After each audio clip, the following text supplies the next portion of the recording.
വർഗീയ ശക്തികളെ താലോലിച്ച് സാമുദായിക ധ്രുവീകരണത്തിനുള്ള നീക്കമാണ് ഭരണകക്ഷിയായിട്ടുള്ള ഇടതുമുന്നണിയും പ്രധാന പ്രതിപക്ഷമായിട്ടുള്ള UDF സംസ്ഥാനത്ത് ഇപ്പോൾ നടത്തിക്കൊണ്ടിരിക്കുന്നത്. മുസ്ലിം ലീഗിന്റെ സമ്മർദ്ദത്തിന് വഴങ്ങി മൂന്നാം സീറ്റ് കൊടുക്കേണ്ട ഗതികേടിലേക്ക് കോൺഗ്രസ് എത്തിയിരിക്കുന്നു. മുസ്ലിം വോട്ട് സമാഹരിക്കാൻ ഇടതുമുന്നണി നടത്തുന്ന നീക്കങ്ങൾ UDFനെ കൂടുതൽ ദുർബലമാക്കുക. മുസ്ലിം ലീഗിന് 6 സീറ്റിന് അവകാശവാദം ഉന്നയിക്കാൻ സാധിക്കുന്ന പാർട്ടിയാണെന്നാണ് CPM പറഞ്ഞിരിക്കുന്നത്. CPMന്റെ ഉന്നത നേതാക്കൾ പറയുന്നത് 3 സീറ്റല്ല, യഥാർത്ഥത്തിൽ ലീഗിന് 6 സീറ്റ് കൊടുക്കേണ്ടതാണ്. അതിനർത്ഥം ലീഗ് UDFനെ ഉപേക്ഷിച്ച് LDFൽ വന്നാൽ ഞങ്ങൾ 6 സീറ്റ് വേണമെങ്കിൽ നിങ്ങൾക്ക് തരാമെന്നുള്ള പരോക്ഷമായിട്ടുള്ള വാഗ്ദാനമാണ് LDF നടത്തിയിരിക്കുന്നത്. എങ്ങനെയെങ്കിലും സാമുദായിക ധ്രുവീകരണം ഉണ്ടാക്കി കേരളത്തിൽ മുന്നേറാനാവുമോ എന്നുള്ള പരിശ്രമമാണ് LDF നടത്തുന്നത്. അതിനെ പ്രതിരോധിക്കാതെ അതേ തന്ത്രവുമായിട്ടാണ് UDF മുന്നോട്ട് പോകുന്നത്. ഈരാറ്റുപേട്ടയിൽ വൈദികനെ ആക്രമിച്ച ആൾക്ക് പേരില്ല. കേരളത്തിൽ ഇന്നേ വരെ കാണാത്ത ഒരു കാര്യമാണ്. ഈരാറ്റുപേട്ടയിൽ ഒരു വൈദികൻ ആക്രമിക്കപ്പെട്ടു. അദ്ദേഹത്തിന് ഗുരുതരമായ പരിക്ക് പറ്റി. എല്ലാവരും പ്രതിഷേധിച്ചു. പക്ഷെ ആക്രമണത്തിന് പിന്നിൽ ആരാണെന്ന് പോലീസ് പറയുന്നില്ല. ഏത് സംഘടനയിൽപ്പെട്ട ആളാണെന്ന് പോലീസ് പറയുന്നില്ല. PFIയെ നിരോധിച്ചതിന് ശേഷവും കേരളത്തിൽ അവർക്ക് സഹായകരമായ നിലപാടാണ് പോലീസും സർക്കാരും സ്വീകരിക്കുന്നത്.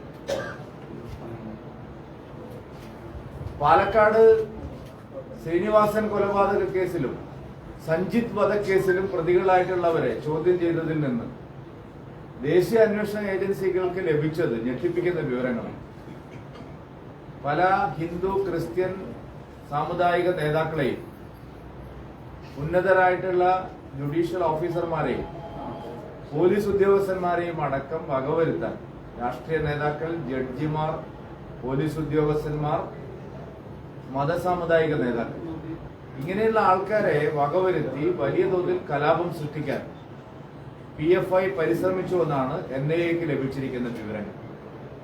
ആ വിവരങ്ങളെല്ലാം സീൽ വെച്ച കവറിൽ അവർ കോടതിയെ ധരിപ്പിച്ചിട്ടുണ്ട്. അങ്ങനെയുള്ള സംഘടനകളെ സഹായിക്കുന്ന നിലപാടാണ് CPMഉം കോൺഗ്രസും സ്വീകരിക്കുന്നത്. വൈദികൻ ആക്രമിക്കപ്പെട്ടിട്ട് ഇത്രയും ദിവസമായിട്ട് വൈദികനെ ആരാണ് ആക്രമിച്ചത്, അയാളുടെ പേരെന്താണ്, അയാൾ ഏത് സംഘടനയിൽപ്പെട്ട ആളാണ്, വിശദീകരിക്കാൻ തയ്യാറാവുന്നേയില്ല. മറ്റേതെങ്കിലും സംസ്ഥാനത്തായിരുന്നെങ്കിൽ ഒരു ചെറിയ സംഭവം പോലും വലിയ തോതിൽ ഭരണകൂട ഭീകരതയായിട്ട് ചിത്രീകരിച്ചിരുന്ന ഇടതുപക്ഷവും അവരെ അനുകൂലിക്കുന്ന മാധ്യമങ്ങളും മൗനം പാലിക്കുക. ഇന്നലെ മന്നത്ത് ആചാര്യനെതിരായിട്ട് ദേശാഭിമാനിയിൽ ലേഖനം വന്നിരിക്കും.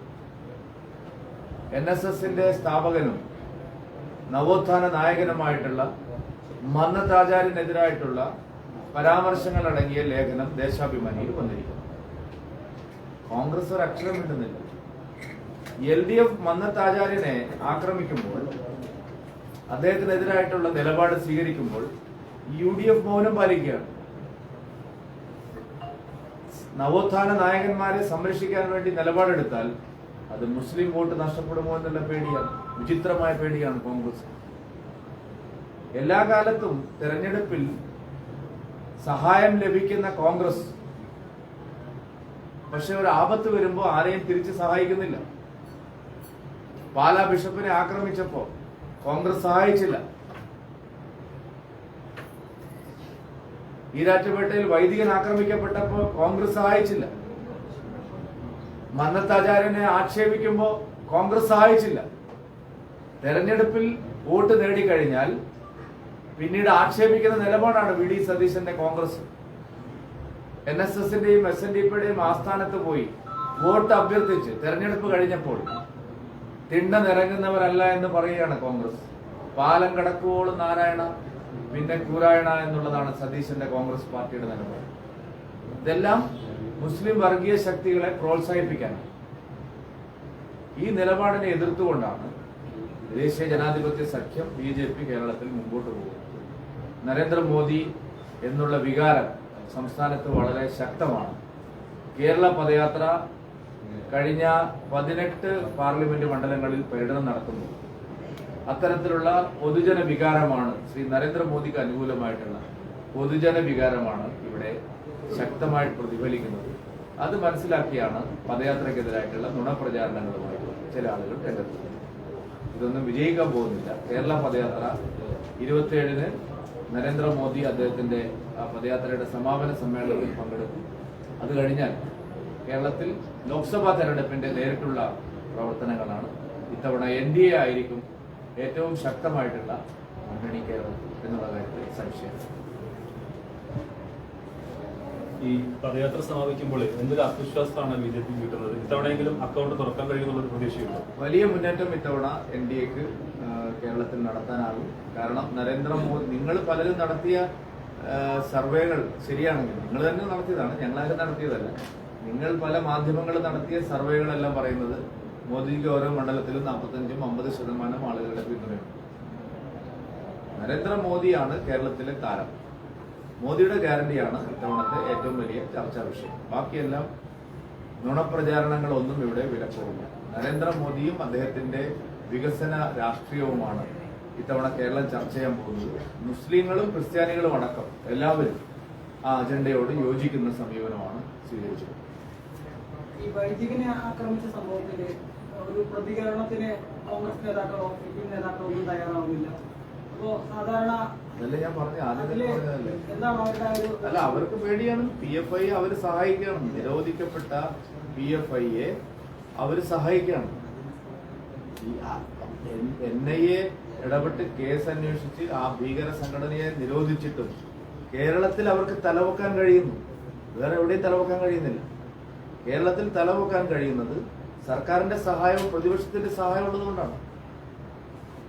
ഈരാറ്റുപേട്ടയിൽ ആക്രമിക്കപ്പെട്ട വൈദികന്റെ കേസിൽ ആരാണ് അതിന്റെ പ്രതി എന്ന് പോലും സർക്കാർ വ്യക്തമാക്കാൻ തയ്യാറാണ്.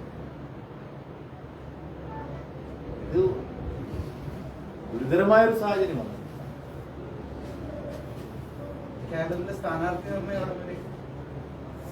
നിർണയം അടുത്ത മാർച്ച് ആദ്യവാരം 1-2 ആകുമ്പോഴേക്കും പൂർത്തിയാകും എന്നുള്ളതാണ്. എന്നുവെച്ചാൽ പ്രഖ്യാപനം വരും എന്നുള്ളതാണ് ഞങ്ങളുടെ ഒരു.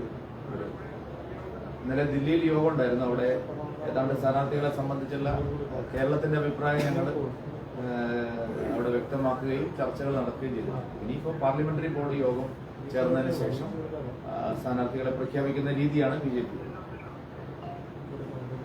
ഇന്നലെ ഈ കോൺഗ്രസിന്റെ സമരാഗ്നിയിൽ രസകരമായ 2 സംഭവങ്ങളുണ്ടായി. ഒന്ന് ആലപ്പുഴയിൽ വെച്ച് അവിടെ KPCC പ്രസിഡന്റ് പ്രതിപക്ഷ നേതാവിനെ എത്രമാത്രം കോൺഗ്രസിനകത്ത് ആളുകൾ പിന്നെ പരസ്പര ബഹുമാനത്തോടു കൂടിയാണ് പെരുമാറുന്നത് എന്നുള്ളതിന്റെ ഏറ്റവും വലിയ തെളിവാണിത്. ഞാൻ ആ വാക്കുകളൊന്നും പറയുന്നില്ല. പക്ഷെ കോൺഗ്രസ് പാർട്ടിയുടെ അധപ്പതനം കേരളത്തിൽ എത്രമാത്രം അവർ തകർച്ചയെ നേരിട്ടുകൊണ്ടിരിക്കുകയാണെന്നുള്ളതിന്റെ തെളിവാണ്. എങ്ങനെ ആ പാർട്ടിക്ക് ഇനി പിണറായി വിജയന്റെ നേതൃത്വത്തിലുള്ള ഈ ഫാസിസ്റ്റ് ശക്തികളെ നേരിടാൻ കഴിയും? അവർക്ക് സാധിക്കില്ല. ഈ ലോക്സഭാ തെരഞ്ഞെടുപ്പോടുകൂടി കോൺഗ്രസിന്റെ കാലം കഴിയുന്നതാണ്. ഈ LDFന്റെ വർഗീയത, ഇവരുടെ അക്രമ രാഷ്ട്രീയം, അഴിമതി, ഇതിനെ ചോദ്യം ചെയ്യാൻ ഇവിടെ NDA മാത്രമേ ഉണ്ടാവുള്ളൂ. ഈ ഇലക്ഷൻ കഴിയുന്നതോടുകൂടി കോൺഗ്രസിന്റെ കഥ കഴിയും. നിങ്ങൾ അതിൽ ഒരു സംശയവും നിങ്ങൾക്ക് വേണ്ട. UDF എന്ന് പറയുന്ന സംവിധാനം തകരും കേരളം. ഈ ലോക്സഭാ തെരഞ്ഞെടുപ്പോടുകൂടി കോൺഗ്രസിന്റെ കഥ കഴിയും എന്നുള്ളതായിട്ട് സംശയം. പിന്നെ LDFും അവരുടെ നേതൃത്വത്തിലുള്ള വർഗീയ ശക്തികളും ഞങ്ങളും തമ്മിലുള്ള മത്സരമായിരിക്കും ആത്യന്തികമായി കേരളത്തിലുള്ളത്. മറ്റൊരു സംഭവം, പത്തനംതിട്ടയിലെത്തിയപ്പോൾ അവിടുത്തെ MP KPCC പ്രസിഡന്റ് പകരം വിളിച്ചത് അങ്ങയുടെ പേരാണ്. കോൺഗ്രസ് നേതാക്കളുടെ മനസ്സിൽ, ഉപബോധ മനസ്സിൽ BJP നേതാക്കളാണോ ഉള്ളത്? അതെ, അങ്ങനെ തന്നെയാണുള്ളത്. നാരായണ നാരായണ നാരായണ നാരായണൻ എപ്പോഴും ജപിച്ചുകൊണ്ടിരിക്കുമ്പോൾ അതാണല്ലോ അവരിപ്പോ മോദി മോദി മോദി മോദി എന്ന് പറഞ്ഞ് എല്ലാവരും മോദി അനുകൂലികളായിട്ട് നമ്മുടെ രാജ്യത്ത് മാറുകയാണ്. പിന്നെയും സംശയം അദ്ദേഹത്തിന്. പിന്നെ തിരിഞ്ഞ് ഞാൻ പറഞ്ഞത് ശരി തന്നെയാണെന്ന് അദ്ദേഹം ചോദിക്കുന്നത് പോലെയാണ് എനിക്ക് തോന്നുന്നത്. എനിക്കറിയില്ല, അദ്ദേഹത്തിന് പിന്നെയും ഒരു സംശയം. ദേശീയ തലത്തിൽ ഒരുപാട് കോൺഗ്രസ് നേതാക്കൾ ബി.ജെ.പിയിലേക്ക് വരുന്നു.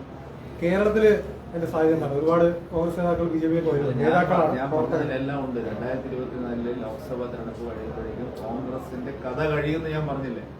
കോൺഗ്രസിന്റെ കഥ കഴിയും കേരളത്തിൽ. അപ്പോൾ പിന്നെ അവര് ദേശീയ തലത്തിലെ പോലെ തന്നെ അവർക്ക് നിൽക്കക്കള്ളിയില്ലാത്ത സ്ഥിതി വരും. അത് ലീഗ് നേരത്തെ മനസ്സിലാക്കുന്നു എന്നാണ് എനിക്ക് തോന്നുന്നത്.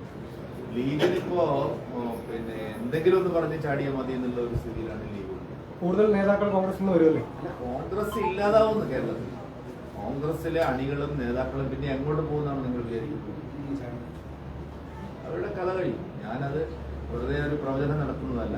ഈ ലോക്സഭാ തെരഞ്ഞെടുപ്പ് കഴിയുമ്പോഴേക്കും കേരളത്തിൽ കോൺഗ്രസിന്റെ കഥ കഴിയും. അത് കഴിഞ്ഞ് LDF-നെ നിയമസഭാ തെരഞ്ഞെടുപ്പിൽ ജനങ്ങളുടെ പ്രതിപക്ഷമായിട്ട് NDA നേരിടും. തൃശ്ശൂർ സീറ്റ് സംബന്ധിച്ച് തൃശ്ശൂര് വലിയൊരു മുന്നേറ്റം ബി.ജെ.പി ഉണ്ടാക്കുമെന്ന് പറയുന്നുണ്ട്. തൃശ്ശൂരല്ല, എല്ലാ സ്ഥലങ്ങളിലും. പാലക്കാട് എന്താ മോശം? പാലക്കാട് ഇത്തവണ NDA ജയിക്കുന്ന ഒരു മണ്ഡലം. സംസ്ഥാന അധ്യക്ഷൻ മത്സരരംഗത്തുണ്ടാവും. എല്ലാം അവർ പ്രഖ്യാപിക്കണ്ടേ. എന്റെ കാര്യം ഞാൻ പറഞ്ഞിട്ടുണ്ട്. ബാക്കി കാര്യങ്ങൾ അവരാണ് തീരുമാനം.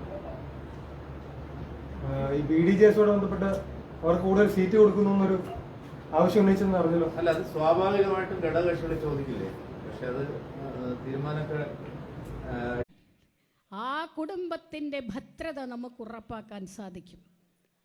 ഒരമ്മ കരുത്തുള്ളവളാകുമ്പോഴാണ് ആ കുടുംബത്തിനും കരുത്തുണ്ട ഒരു കുടുംബമായിട്ട് മാറാൻ സാധിക്കുന്നത്. ഭാരതത്തിൻ്റെ കരുത്ത് എന്ന് പറയുന്നത് ഭാരതത്തിൻ്റെ സ്ത്രീകളുടെ കരുത്ത് തന്നെയാണ് എന്ന് പറയുന്നൊരു പ്രധാനമന്ത്രി ഇന്ന് നമുക്കുണ്ട്. കാര്യം കുറേ കാലം ഒരു സ്ത്രീയായിട്ടുള്ളൊരു പ്രധാനമന്ത്രി ഉണ്ടായിരുന്നു. കരുത്തുറ്റവൾ എന്ന് തന്നെയാണ് അവരെക്കുറിച്ചും പറയുന്നത്.